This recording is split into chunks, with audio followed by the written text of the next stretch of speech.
আজকের বিজয়ের মাস ডিসেম্বর মাস। আমরা এই মাসে যেমন বিজয় অর্জন করেছি, তেমনি আমাদের আগামীকাল 14 তারিখ আমাদের বিজয়ের সন্নিক্ষণে কিছু আমাদের বুদ্ধিজীবী হত্যা দিবসও বটে আগামীকাল। আমরা সে কারণে আমরা দুঃখ প্রকাশ করছি এবং বিজয়ের আনন্দ প্রকাশ করছি। আমরা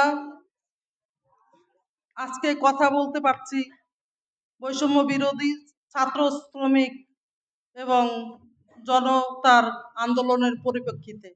আজকে যিনি পালিয়েছেন তার কথা নাই বললাম। আপনারা জানেন, যারা যারা মক্কা শরীফ গেছেন তারা জানেন যে আবু জাহেলের বাড়িতে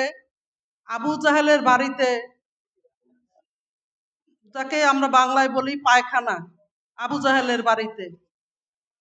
আর আমাদের একজন প্রধানমন্ত্রী ছিলেন স্বৈরাচার, তার অফিসে এখন পায়খানা করছে হকাররা। ভাই, আল্লাহর মায়ের দুনিয়ার বাইর, কেউ এর ঠেকাইতে পারে না, অহংকারে পতন হয়। আমি আমি একজন গার্মেন্টস শ্রমিক ছিলাম, এখনো গার্মেন্টসের নেতৃত্ব দেই, তাই আমি গার্মেন্টসের কথাই বলবো, এটাই স্বাভাবিক। আপনারা জানেন, আমার শ্রমিক ভাইয়েরা অনেকেই জানেন, হয়তো আবার অনেকেই জিনিসটা উপলব্ধি করতে পারেন না। অটোমেশনের কারণে আমাদের গার্মেন্টসের শ্রমিকরা চাকরি হারাচ্ছে।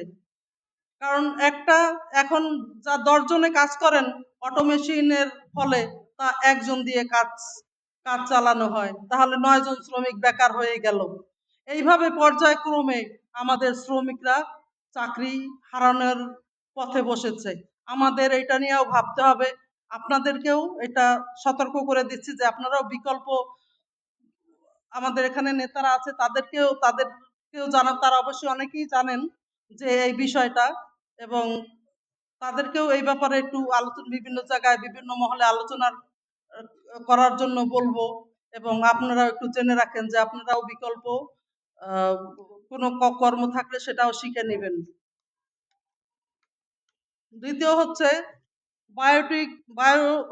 বায়োমেট্রিক মেশিনের সাহায্যে শ্রমিকদের চাকরির সময় তাদের হাতের আঙ্গুলের ফিঙ্গারিং নেয়। অনেক শ্রমিকরা জানেই না যে তাদের এইটা করা হচ্ছে। এর ফলে তারা হয়তো সেই ফ্যাক্টরিতে চাকরি থেকে বের হইয়া আর কোনো জায়গায় চাকরি করতে পারে না। কারণ এইটা এমন একটা পদ্ধতি, সেখানে অন্য কোনো ফ্যাক্টরিতেও সে কোনো চাকরি পায় না। এবং পুলিশের হয়রানি এমনভাবে করতেছে, শুধু দেশ ছাড়া হবার অবস্থা। আমি এক আলোচনায় আমি বলেছিলাম এই কথাটা, তখন আপনাদের এই যে নারায়ণগঞ্জের যে বিকিএম এর যে সভাপতি হাতেম সাহেব বলেছিলেন যে একজন শ্রমিক যদি কোনো ম্যানেজমেন্টকে মারে বা কোনো যদি অপরাধ করে, তাকে কি করব আমরা? তাকে কি রাখবো? তাকে তো আমরা রাখতে পারি না। আপনারা রাখতে পারেন না, সেটা আপনাদের অধিকার। কিন্তু একজন শ্রমিককে আপনি তো এই বাংলাদেশে সে আর কোনো ফ্যাক্টরিতে চাকরি করতে পারবে না, সেই ব্যবস্থা তো আপনি করতে পারেন না। সেইটা হচ্ছে ধারা 26। এবং শ্রমিকরা যখন চাকরি নেয় তখন তাদের এই যে হাতের আঙ্গুলের ছাপানি এবং 26 ধারাটা লিখে নেয়। এটা একটু সতর্ক থাকবেন, কারণ এটা কিন্তু ইতিমধ্যে এই হয়রানির শিকার কিন্তু 150 শ্রমিক হয়েছে এবং তারা পুলিশের ভয়ে পালিয়ে বেড়াচ্ছে।